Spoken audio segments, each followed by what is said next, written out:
Mulanya, candi Sukuh ini merupakan hal yang kontroversial untuk dijadikan objek wisata karena memiliki arca atau patung yang menggambarkan alat kelamin reproduksi manusia. Lantas, seperti apa arca tersebut? Mari kita lihat bersama.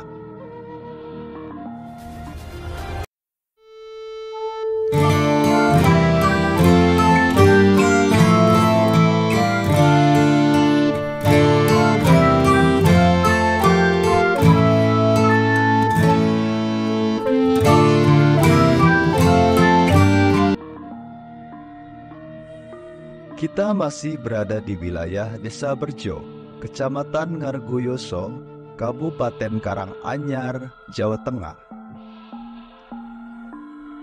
Terletak di lereng kaki Gunung Lawu pada ketinggian 1186 meter di atas permukaan laut. Bangunan bersejarah ini merupakan candi Hindu pada masa Kerajaan Majapahit dan termasuk dalam situs warisan dunia dan menjadi peninggalan Majapahit terakhir. Candi Sukuh dibangun pada tahun abad ke-14, waktu di mana tahun kehancuran Kerajaan Majapahit. Majapahit memasuki masa kemunduran, salah satunya adalah akibat konflik perebutan tahta. Pewaris dari Hayam Wuruk adalah putri mahkota Kusuma Wardani yang menikahi sepupunya sendiri, yaitu Pangeran Wikramawardhana. Selain itu, Hayam Wuruk juga memiliki putra dari selirnya, yakni Wirabumi, yang juga menuntut haknya atas tahta raja. Dan akhirnya, meletuslah perang saudara di Kerajaan Majapahit.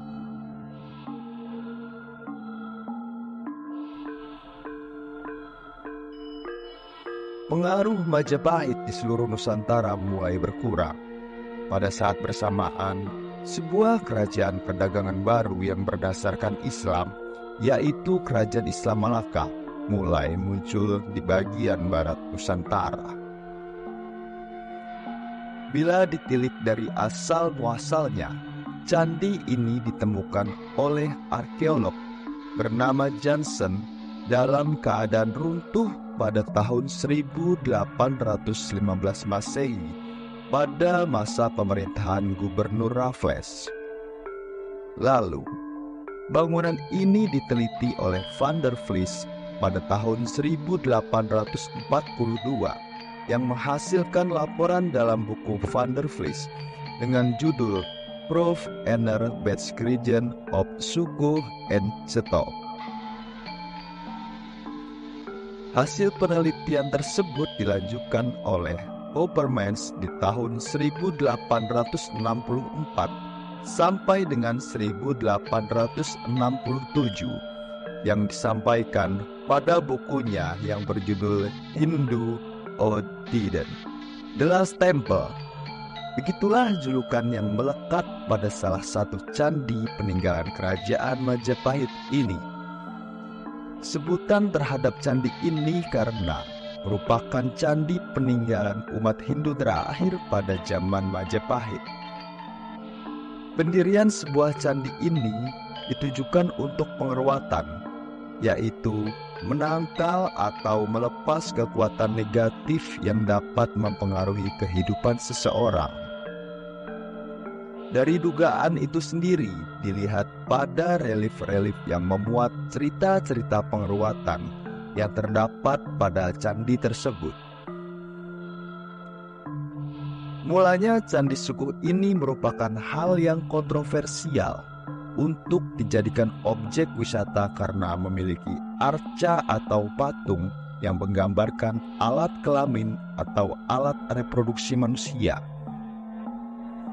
Bangunan bersejarah ini memiliki desain yang berbeda jika dibandingkan dengan candi Hindu pada umumnya dan dianggap menyimpang dari kitab pedoman untuk pembuatan bangunan suci bagi agama Hindu. Pada pedoman dikatakan bahwa sebuah candi harus berbentuk bujur sangkar dan tempat yang paling suci harus berada di tengahnya. Penyimpangan pada candi bersejarah ini diduga pada masa pembuatannya yang saat itu berpengaruh pada Hinduisme di Jawa yang mulai memudar. Namun, karena keunikannya, ini sendiri Candi Sukuh menjadi candi yang menarik di wilayah Asia Tenggara, sehingga pada tahun 1995, Candi Sukuh diajukan ke UNESCO untuk dijadikan salah satu warisan dunia. Seorang tokoh yang sama dengan relief ketiga berhadapan menghadap seorang tokoh berpakaian pertapa. Di belakangnya berdiri seorang wanita. Relief ini menceritakan pada waktu Sahadewa akan dikawinkan pada Putri Padapa, anak Tambapetra, seorang petapa dari Prangalas sebagai hadiah atas terwatnya Dewi Surga. Pada relief ini juga digambarkan adanya tokoh-tokoh Punokawan yang mengikuti Sahadewa. Seorang tokoh putri berdiri di apas Padmasana yang dihadap oleh tokoh lain. Relief ini menggambarkan adegan pada waktu Dewi Durga setelah berhasil diruat, dihadap dengan sembah oleh Sahadewa dan Punakawan.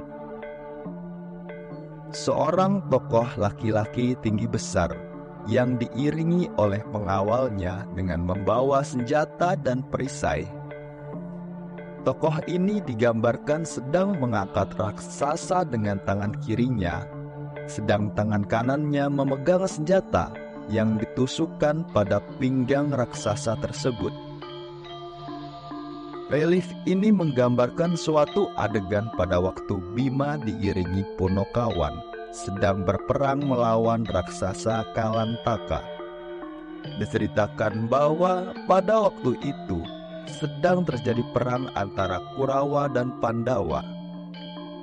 Di dalam peperangan itu, Kurawa dibantu oleh raksasa Kalantaka dan Kalanjaya dan berhasil mengalahkan Pandawa.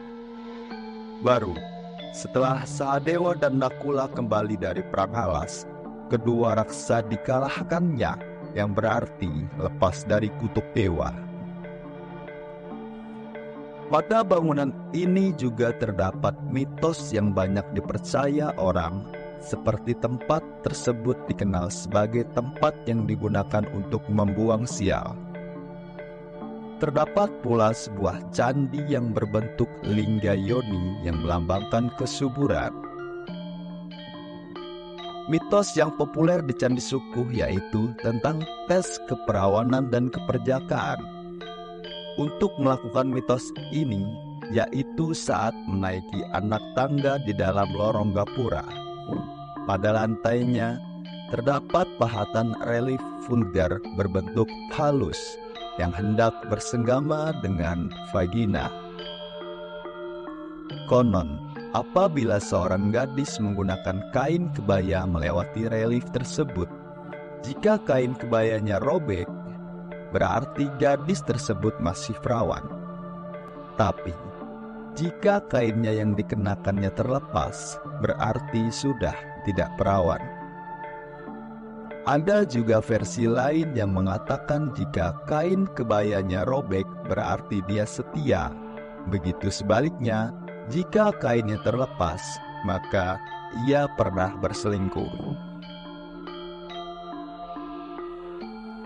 Keindahan Candi Sukuh masih menyimpan banyak misteri bagi para arkeolog tentang kebenaran fungsi bangunan tersebut dan siapa pendiri asli candi ini.